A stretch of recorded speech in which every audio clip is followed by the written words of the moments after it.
नमस्कार दोस्तों, मैं हूं डॉक्टर गरिमा सचदेवा और आज मैं आपके सामने बात करूंगी पीसीओडी यानी पॉलीसिस्टिक ओवेरियन सिंड्रोम के बारे में। ये एक बहुत ही कॉमन प्रॉब्लम है फीमेल्स में। हम बात करेंगे इसके क्या कॉमन सिम्टम्स होते हैं, क्या इसके रिस्क होते हैं इसके साथ एसोसिएटेड, या फिर लॉन्ग टर्म कॉन्सिक्वेंसेस के बारे में, या फिर कैसे हम घर पे बैठे बैठे कुछ लाइफस्टाइल मॉडिफिकेशन से इसके लॉन्ग टर्म कॉन्सिक्वेंसेस को प्रिवेंट कर सकते हैं। तो चलो दोस्तों स्टार्ट करते हैं। सबसे पहले हम स्टार्ट करते हैं सिम्टम्स के साथ। तो इसके सिम्टम्स होते हैं इरेगुलर साइकिल्स। नॉर्मल फीमेल्स में जो साइकिल लेंथ होती है वो होती है 21 to 35 डेज, लेकिन अडोलेसेंट गर्ल्स यानी 19 से नीचे एज की लड़कियों में ये साइकिल ड्यूरेशन होती है, नॉर्मल साइकिल ड्यूरेशन की रेंज होती है 21 to 45 डेज। तो अगर या तो साइकिल 21 डेज से कम है या 35 डेज से ज़्यादा है तो उसे हम इरेगुलर साइकिल्स कहते हैं। दूसरा इसका इम्पॉर्टेंट सिम्टम है एक्ने यानी मुंह पे मुहासे होना। तीसरा इसका इम्पॉर्टेंट सिम्टम है एलोपेशिया यानी बाल झड़ना। चौथा एक्सेसिव हेयर ग्रोथ होना, मतलब बॉडी पे या फेस पे ज़्यादा बाल होना। तो ये 4 सिम्टम्स हैं जो कि हमें गाइड करते हैं पीसीओएस के डायग्नोसिस की तरफ। तो हमें क्यों पीसीओएस के बारे में वर्ried होना चाहिए, क्या होते हैं इसके साथ लॉन्ग टर्म कॉन्सिक्वेंसेस एसोसिएटेड, तो हम इनके बारे में डिस्कस करते हैं।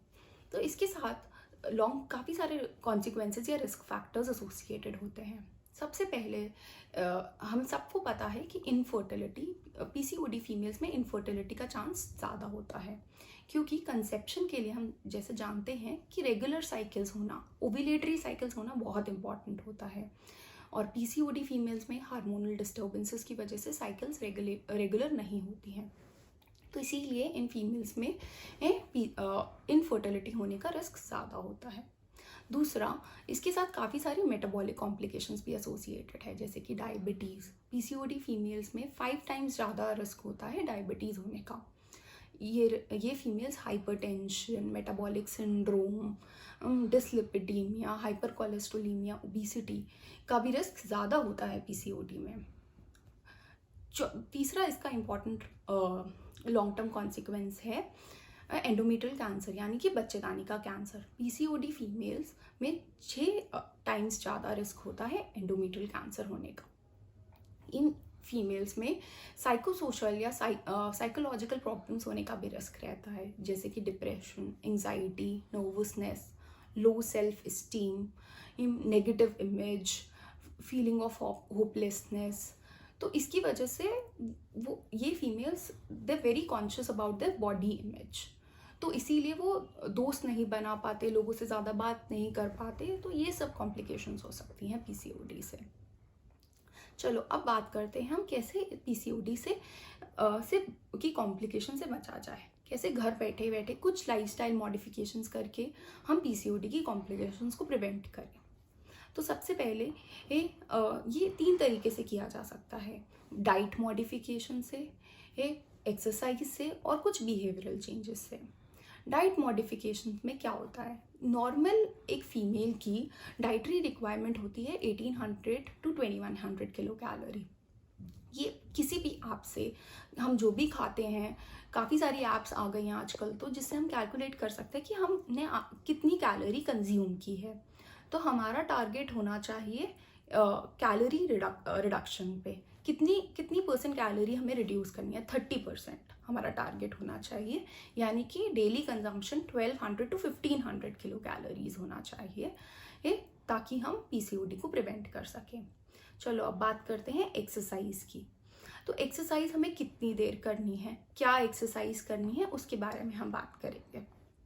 तो 2 तरह की एक्सरसाइज होती है, एक होती है माइल्ड टू मॉडरेट और एक होती है vigorous exercise. Mild to moderate exercise में आ जाता है जैसे घर के काम करना, वॉक करना, या रिक्रिएशनल डांसिंग करना, स्विमिंग करना, या फिर कुछ स्पोर्ट्स जैसे कि बैडमिंटन या वॉलीबॉल। और विगरस एक्सरसाइजेस में आता है gymming, athletics, aerobics, vigorous swimming, playing competitive basketball, soccer, तो या फिर हेवी वेट लिफ्टिंग। तो हमें कितनी देर ये एक्सरसाइज करनी है, तो जो हमने माइल्ड टू मॉडरेट डिस्कस किया, तो हम वॉकिंग के लिए हम स्टेप्स काउंट वाली एप्लीकेशन यूज़ कर सकते हैं, जिससे हमें पता चल जाएगा कि हम कितने स्टेप्स चल रहे हैं। हमारा टारगेट होना चाहिए कम से कम 10,000 स्टेप्स पर डे का।